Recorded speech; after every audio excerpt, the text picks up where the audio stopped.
Correspondent Logan Raddick, thank you so much. For the latest analysis of the escalating war in Eastern Europe, we're now joined by former Special Forces Green Beret Derrick Anderson and retired U.S. Air Force Brigadier General and NEWSMAX contributor Blaine Holt. Derrick, what is your reaction to this seemingly reckless reversal to the policy against the use of these anti-personnel mines that Joe Biden just passed down? Well, David, what you're seeing here is that no one knows where this thing is going, right?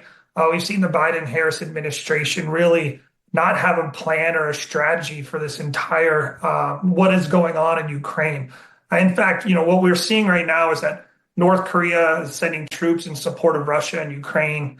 We see Iran is funding terrorist organizations across the world with its oil profits, which Joe Biden and Kamala Harris allowed. We see Iran has transferred shipments of ballistic missiles to Russia to support their efforts in Ukraine. So Biden's making these tactical decisions. We need a strategy. We need a strategy that ends this war. We need to know, how do we get both sides to the table to end this war? What's the framework for a deal that ends this? Who's sitting at that table? But again, this entire conflict is a direct result of the failed and weak leadership on behalf of Joe Biden and Kamala Harris. Yeah, it absolutely is, in my opinion as well. Blaine, sources on the ground are telling Reuters that Russian President Putin, he is open to a ceasefire. Ceasefire talks with Trump.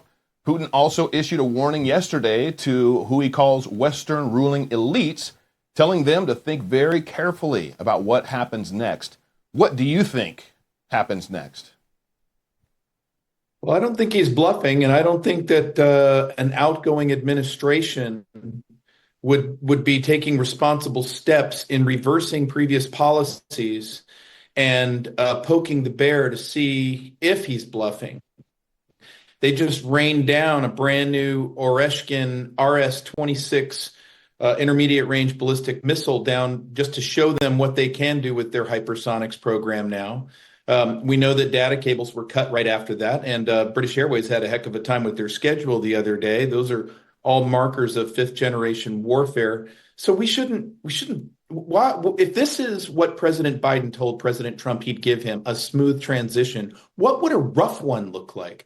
Again, what we're doing is we're ripping reverse gear right out of President Trump's hands, or they're attempting to give him an escalated war and basically create dumpster fires all around him. I think that Putin sees this for what it is. But again, we're the ones that are hanging in the balance because we don't get a decision about whether we want to escalate or not. We just have to wait for whoever is making these decisions, and I'm not convinced President Biden is at all, is imperiling us. Yeah, I don't think Joe Biden knows what's going on. He's wandering off in the rainforest and can't hardly speak straight. Derrick, let's pivot a little bit. The International Criminal Court issuing arrest warrants for Benjamin Netanyahu and his former defense minister, Yoav Gallant, along with a senior Hamas official, accusing them of war crimes. Netanyahu blasted the court, and the arrest warrant was denounced by the Biden White House, but some major countries like Canada are saying that they would abide by the court and arrest Netanyahu if he stepped onto their soil. Derrick, where do you think this is coming from? Well, I mean, look, what we're seeing right now is ICC is going after the leader of Israel, Bibi, while not even holding Hamas accountable or going after them for who was a terrorist organization for the crimes that they conducted, the attacks they conducted on October 7th. So the ICC has bad intentions by threatening war crimes against Israel. But, the ICC, I think they should not forget the fact that, on October 7th, we saw thousands of Israelis that were killed and injured by Hamas in their attack.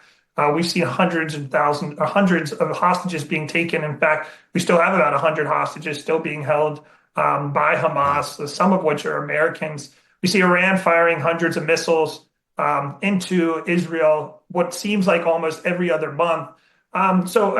Look, what we just saw recently, Hamas executing hostages. So, look, Israel's lawfully defending itself, its people, its borders from a terrorist organization. And if Hamas wanted this war to be truly over, because we see time and time again, David, right? Hamas keeps saying, we'll go to a ceasefire negotiation, but then they don't, and they pull back. If they wanted this war to end, they'd wave the white flag, they'd release the hostages today. But again, we're dealing with a terrorist organization. Yeah, we are. Derrick Anderson, Blaine Holt, thank you, gentlemen, so much for joining this evening. Thank you. Thanks. Have a great night.